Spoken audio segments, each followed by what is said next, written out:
What up, friends? Hey there, camera. Hello, Internet. Is the camera our friend? Yes, Okay.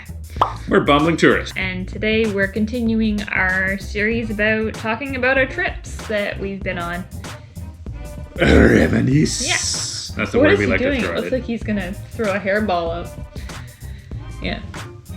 Anyway, this video, we're gonna talk about where we went to next, which from Laos was Thailand. This is correct. We jumped on a train in Laos, which we talked about in the last video, and that took us across the border, and then we went through customs and got on an overnight train that took us arriving about 5 a.m. to Bangkok, Thailand. A sleeper train. It was special. Bordering on disgusting. Yeah, we splurged and got first class because we wanted to have a cabin to ourselves, and it was a double, like a 2-bunk room, so we were the only ones in it, but it was real gross. Don't it come across as too prissy? One recommendation if you're doing this, bring your own food. Don't get the food on the train. Didn't make us sick or anything, but it was kind of gross. Like, we ate as much as we could because we didn't want to offend her, and then she was offended. There were It's like, hairs you in it only and ate stuff. this much? Yeah, so bring your own food and don't expect to get much sleep. I'm pretty sure I got bit by cockroaches. We saw cockroaches in the hole in our mattress. Presumably there's 2 trains that the tickets are like interchangeable for whichever train happens to come for your time, and one is newer than the other. So I don't know if the other one's really bad or the other one's better. Or maybe we got the really nice new one and Yeah, we're budget travelers. We got there without spending too much money, and we weren't hurt in any serious way. Exactly. But we arrived about 5 a.m. in Bangkok. We took a taxi to our hotel, which was just off Khao Road. Mm-hmm. And that accommodation was interesting too. We had to wait around for quite a few hours until they opened up and we could drop off our bags. Weather-wise, Thailand was much more hot and humid than Laos or Vietnam, for sure. The hottest I've ever felt in my whole life. Yeah. Yeah. I compare all other heat to Thailand heat now. We talked previously about how we got sunburnt in Vietnam after being pretty cold in Vietnam, like unseasonably cold. So when we were in Thailand, we were sweating, and the sweat was like trapped under my sunburn, so my arm looked like bubble wrap, and like you'd brush away the sweat, and like the little sweat bubbles would pop on your arms. That was pretty gross. Yeah. Anyway, I never experienced that before. I don't Or since. really burn very much, so it was a weird experience for me. Exploding sweat blisters. The temperature was in the 40s with like a crazy amount of humidity. It was intense.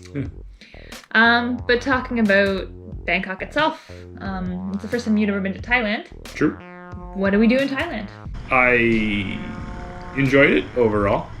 I feel like at the point that we went on this trip, I was transitioning from cool youth to old, cynical, antisocial guy.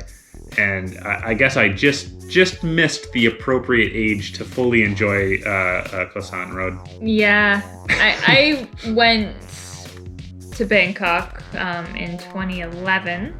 Spent a few days there by myself, and then went on a tour. And that was more, I think I was about 23 at the time.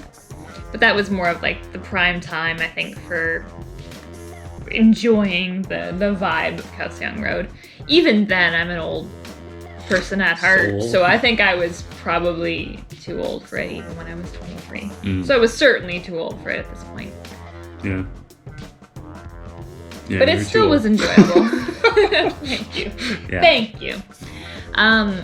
But we, on a first day, decided to take the ferry across the river and see the Temple of Dawn, or what is this called? Wat Arun. Yeah. Which is probably one of my very favorite things in Bangkok. Yeah, it was really cool. The water level was lower this time. Last time I went, there was like crazy flooding in Thailand and a lot of that area was completely flooded. The water taxi ferry thing itself is really cool too. I enjoyed that. Just and for very cheap, a couple of cents to get across the water. It's really neat. Wat Arun is covered in what looks like almost broken porcelain, but like put into patterns that are all floral and neat. So it's cool to just walk around and like look at all the little designs and stuff and the tile and things like that. They have a very similar design to the stupas at I think it's Wat Pho, which is beside the Grand Palace, and that's where you can see the iconic reclining golden Buddha. That was pretty cool. Yeah. More crowded than most of the stops we had been on this trip so far. Especially just in the long pavilion that has the reclining Buddha. Yeah. You can find a lot of spots within that temple where you can have it pretty much to yourself. Still well worth the visit though, I thought, and I enjoyed that. Then we went and wandered around for way too long to try to find the Golden Mount. Yeah, this trip was the hottest I've ever been in my entire life, but that specific moment, it was like the afternoon, and we were trying to find the entrance, and there's like, it takes up an entire block basically, so we were walking around and around, it seemed. I guess you can only walk around once, but we had a hard time finding the entrance, and with the heat and like walking on asphalt, tarmac, whatever, just really cooked us to a point that... You know, it's something where we're always more comfortable walking if we can than taking a tuk-tuk, so we already walked quite a distance, and getting lost on top of that. We found a little spot though to sit and have a beer on a plastic stool or a wooden stool before we finally climbed up the Golden Mount, which was really cool. Yeah, I enjoyed that a lot. You're able to get a breeze, and they had these like giant mist things they'd installed since I'd been there in 2011, where it would spray like cool mist on you as you climbed Plus, up. with all the plants, there was more opportunities to be in the shade. And the breeze, because you're elevated. Golden Mount is basically a temple up on I think it's a man-made hill. And I didn't know that you can actually go up to the very top layer. You pointed that out to me. I did not go up to the very top layer when I went by myself in 2011. Good thing you went back. Great views of Bangkok too. Amazing views. Yeah. I guess after that, we explored Chinatown a little bit and some of the temples there. We went to the palace as well. That was one of the hottest days.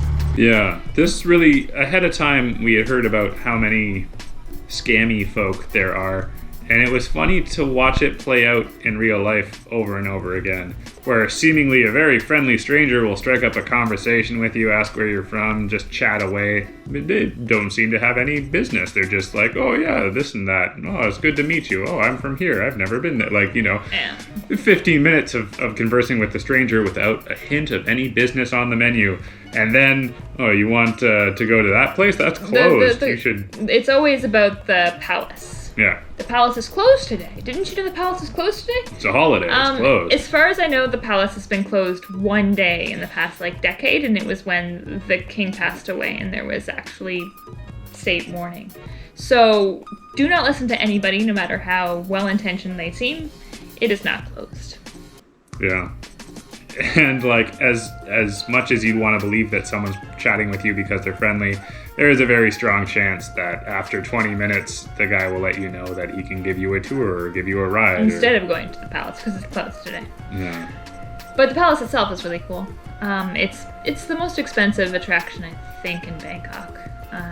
You do have to dress very specifically, modestly. You have to have coverings over your shoulders.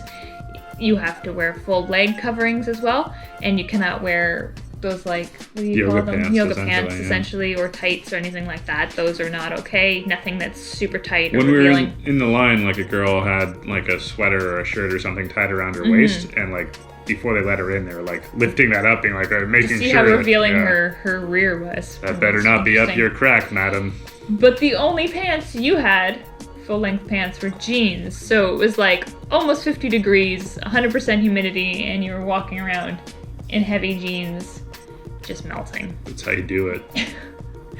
That was an interesting time. Yeah. And wrapping. Melt and wrap. I guess that's really all we saw in Bangkok.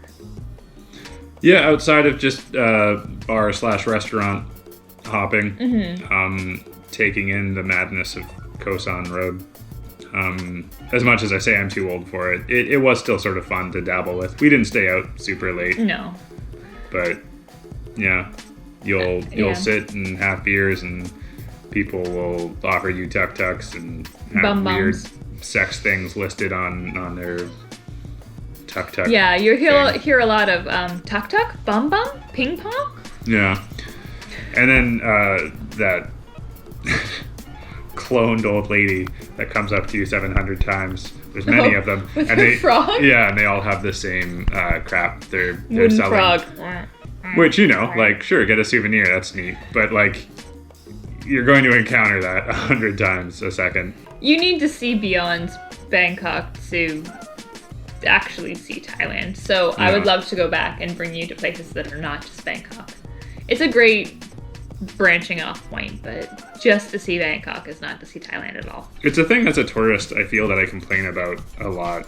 And of all the places where people try to bring you to their business or take you out of your way to try to sell you something, the most intense I've experienced it is in Bangkok, where everyone wants to be your taxi chauffeur, everyone wants to sell you a bracelet or a wooden frog or whatever. And I don't know, it's mostly quaint, but there are moments where it can get tiring. If you want to avoid that type of thing, I would just say avoid Khao San Road. Yeah. So the highlight of this thing for me was the temples.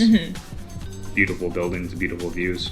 Water taxi. It wasn't quite as intense. I feel like that area is really amped up since I went last time. One thing we did not do, because you refused to do it, but I did in 2011, was the fish foot bath. Yes. My feet are too ticklish. I can't even imagine trying to do that. It is not comfortable, but after walking for an entire day, it's magical how much like the fish just heal your feet in like minutes. So if you are not squeamish, I would recommend trying that. You ate a scorpion the first time you went? Oh no, I ate crickets. Oh, okay. And I had a tarantula. But I had scorpion when I was in China.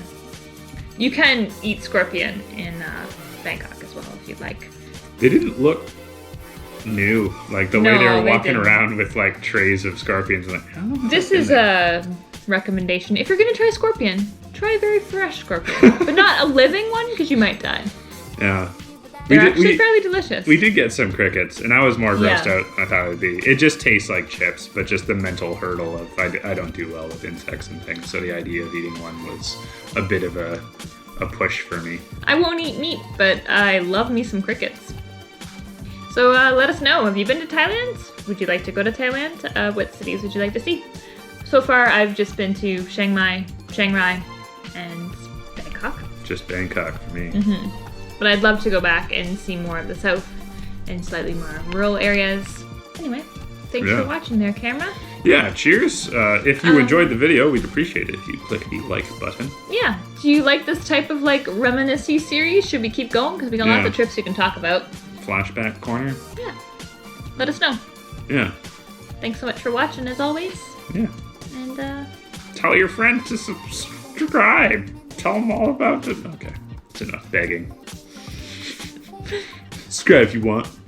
take luck, camera. Whatever. Cheers. Peace out. Peace out.